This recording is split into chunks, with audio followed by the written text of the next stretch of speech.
Hello there, welcome to Rosy ASMR. Thank you for joining me.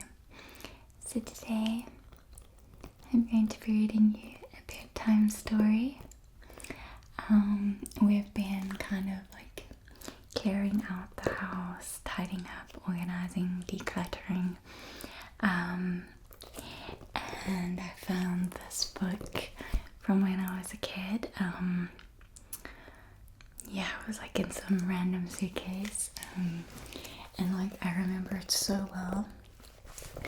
You can see it's a little bit worse for wear. It's got like I think one of the pages is out, and yeah, it's pretty worn. I'm pretty sure my brother and sister also used it. Like I got it from them, and they're like 5 and 7 years older than me. So it wasn't just me that made it all worn out, but yeah. So it's nice, big writing. You can see there's a page missing. Quickly skip to the next page. So you can see it has pictures, and it has nice big writing. I haven't read these stories in years, so I am kind of looking forward to it, and I thought I'd bring you along with me down memory lane.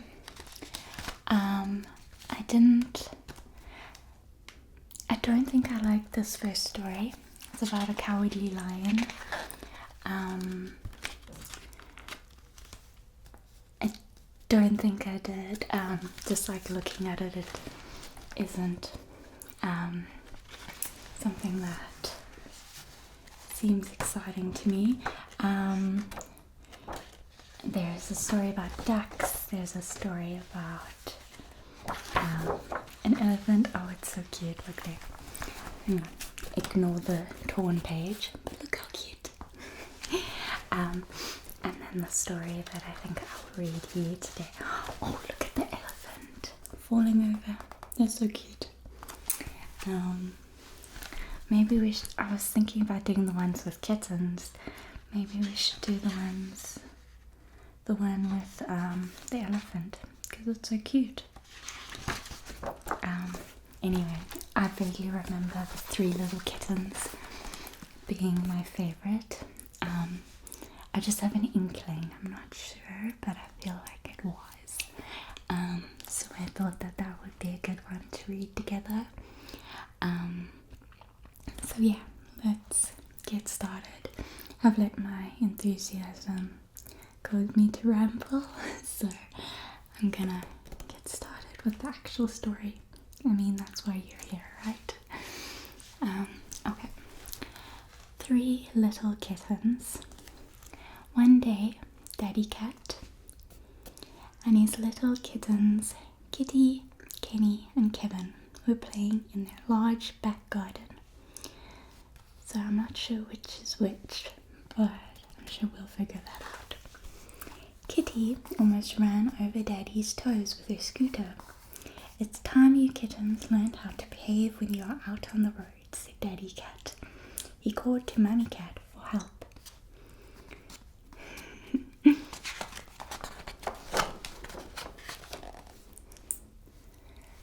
There's Mummy Cat.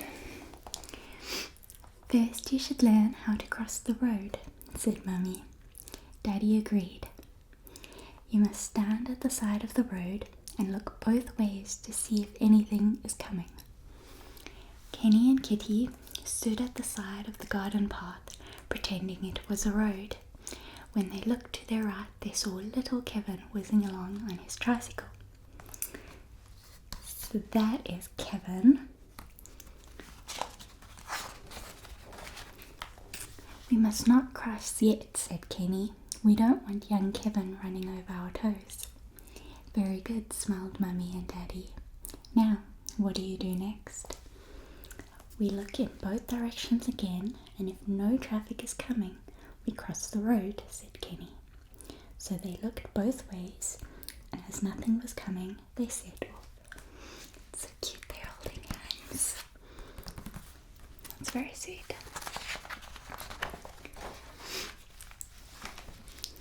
Kenny and Kitty walked across the make-believe road without stopping for a moment. Wonderful, said Mummy and Daddy, clapping their hands. Cute.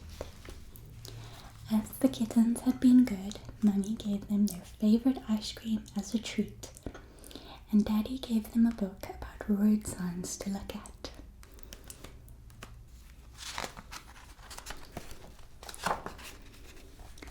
The next morning, Mr. and Mrs. Cat took their kittens and some of their cousins to the seaside for the day.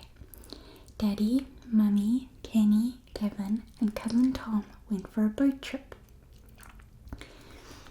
So we said that one was Kevin, so that will be Kenny, and then that's Cousin Tom.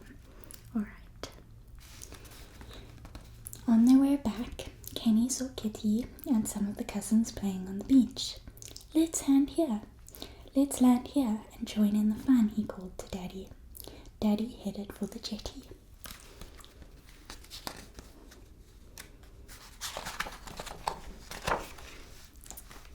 While Daddy tied up the boat at the little jetty, the others hurried ashore. Tom just dropped his coat down on the sand. He was very careless with his clothes. The kittens were having so much fun that they didn't notice a little dog sitting beside Tom's coat. Meanwhile, a cat on the beach was searching everywhere for his pet. It had wandered off. You see the little dog? And there, the dog's next to the coat while they're playing ball.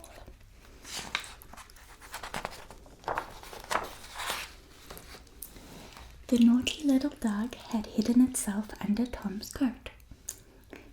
When the other cat came up and asked if she had seen his dog, Kenny decided to be helpful and look around. No, you can see the little tail. So cute. Kenny noticed a large lump under Tom's coat. What could it be? He lifted the coat up, and there was the dog. The owner was so pleased to see his pet again.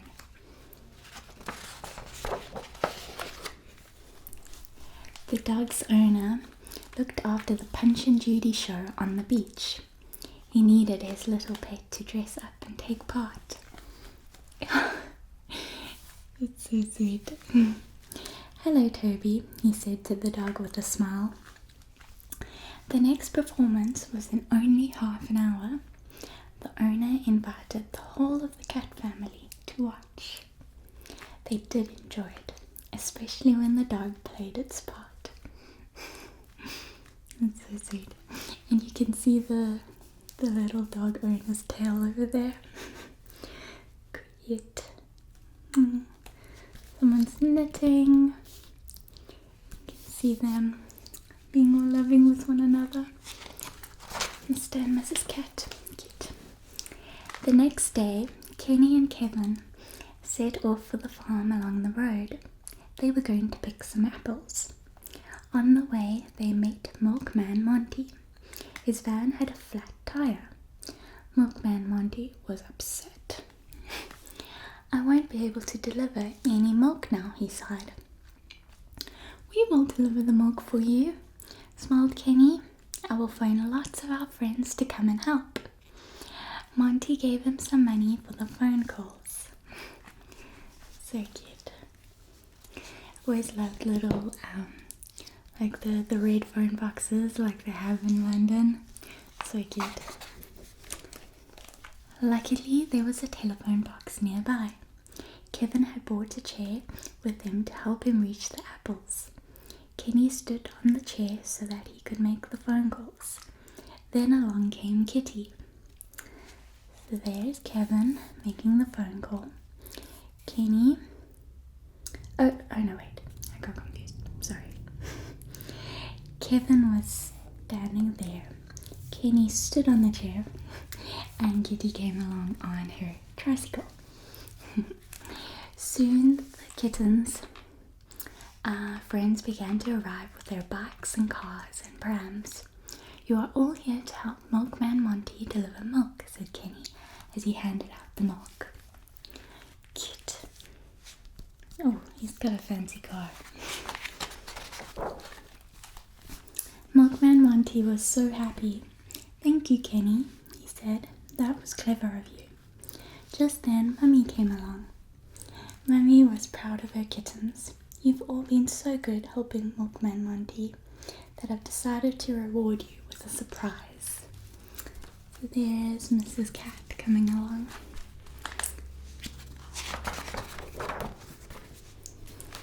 The kittens were so excited. What was Mummy's surprise? Why, a splendid picnic in the country. They invited their special friend Tommy to go with them.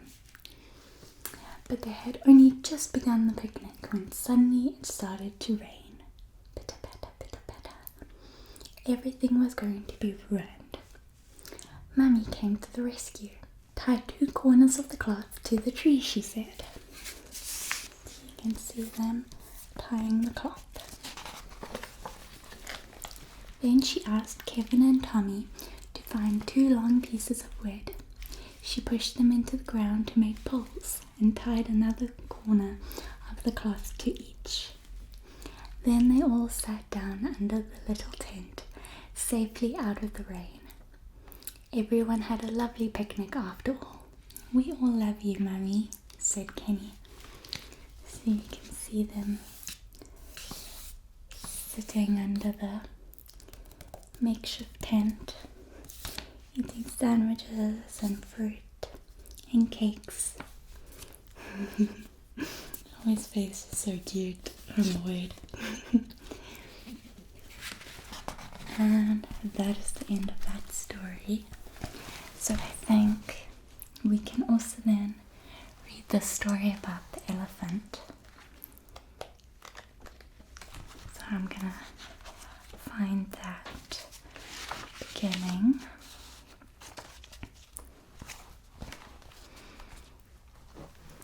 Alright, so please excuse the tear.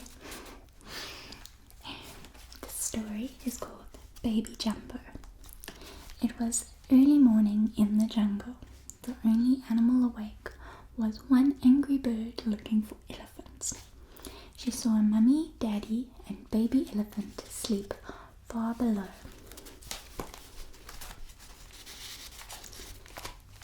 You can see the mummy and the daddy, and there's the little baby.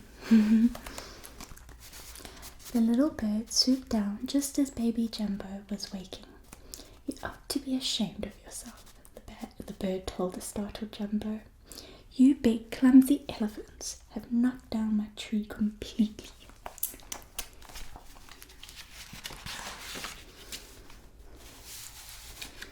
The bird flew off, leaving baby Jumbo very puzzled. A parrot, who had been woken by the noise, flew down to him. "What tree have we knocked down?" Jumbo asked. "The tree where the bird had built her nest," the parrot explained. So there's the little parrot. So cute, sitting on the head. The parrot flew back up to his tree as baby Jumbo, who was feeling a bit upset, stood up and said, "We don't mean any harm." "That may be so," said the parrot, "but you elephants do knock down trees. I'll show you." He flew off.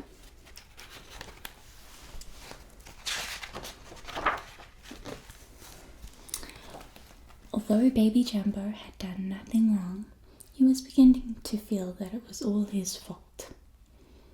He began to follow the parrot, but with his little baby elephant legs, he found it difficult to keep up. You can see his little legs. The parrot flew much faster than baby Jumbo could run. Soon the little elephant was alone. He had no idea which way he should go. 2 curious lion cubs watched him from the shelter of the trees. They're little lion cubs. have such big eyes. Big Jumbo sat down. He was so sad that a big tear rolled down his cheek. The little lions trotted up to him to find out what was wrong. "What's the matter?" one of them asked. "Well, I was following a parrot. It was taking me to see a tree that a big elephant had pushed over," sniffed baby Jumbo. "But I couldn't keep up, and now I'm lost." "We know where that tree is," said the lion cubs. "Come with us." Sure enough, the two little cubs did know where to find the fallen tree, and they soon reached it. The little bird was also there, flying round and round in a very anxious way. Oh, see the broken tree there? When she saw baby Jumbo, she flew up to him and began to twitter very loudly. "I really am sorry the tree was pushed over," said baby Jumbo. "But can't you build a nest in one of the other trees?" And there's the little bird twittering. The bird twittered more crossly. "You don't seem to understand," she said. "My babies are in that nest. High up in the tree they were safe, but now the nest is on the ground. They are not safe at all." "Now I understand," said baby Jumbo, who didn't like being scolded. Who does? He was wondering what to do when the parrot suggested, "Why don't you try to stand the tree up again?" I love how he has his hands on his hips. There he's rolling his eyes. What a sassy elephant. "I think I will," said young Jumbo. He wound his little trunk around the tree. He pulled and he puffed, and at long last he stood the tree upright. It was back in its hole in the ground. The lion cubs watched in admiration. As soon as the tree had stopped swaying, the little bird flew up to her nest to make sure her 3 babies were safe. 1, 2, 3. They were all fine, but they were very hungry after the fright they'd had. "Thank you, baby Jumbo," sang the mother bird, flying off to find food for her babies. "I wish every elephant was as kind as you." Baby Jumbo was pleased he had put things right. "I will ask the elephants to take more care in future," he said.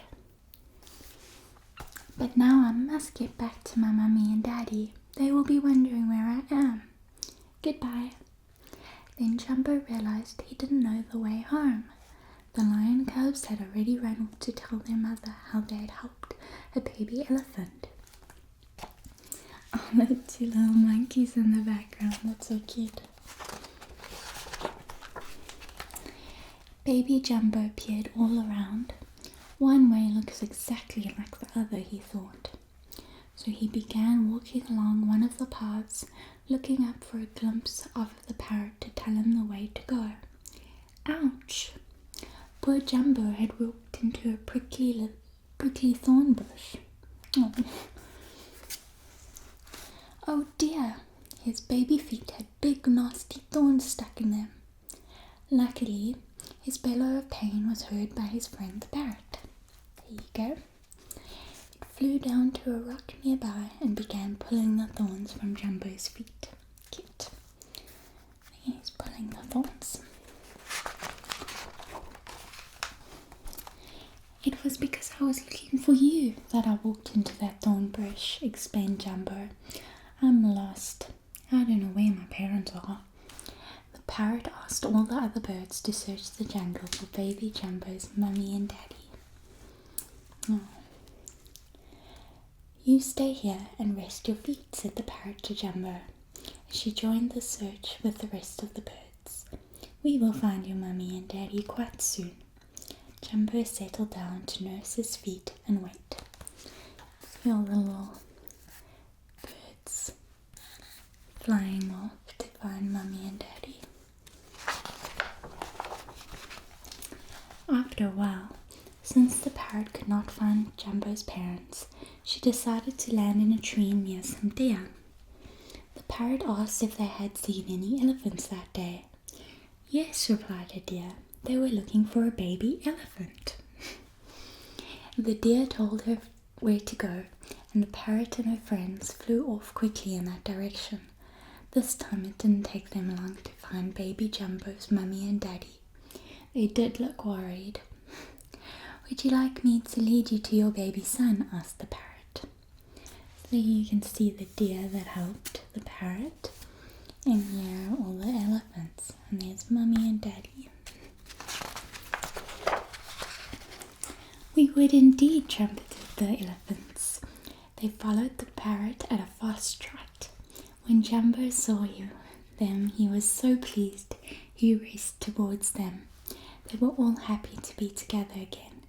Thank you, they trumpeted to the parrot. Oh, look at them running to each other. Baby Jumbo told them all that had happened. When Mummy and Daddy heard about the bird and its babies, they said that no trees would be knocked down again. We birds will be very pleased about that, squawked the parrot. You are lucky to have found such good friends, Daddy said, but you mustn't go off like that without letting us know. I won't, said Baby Jumbo, who was now staying very close to his mummy's side. After such an adventurous day, Mummy and Daddy were pleased that Baby Jumbo was sleepy.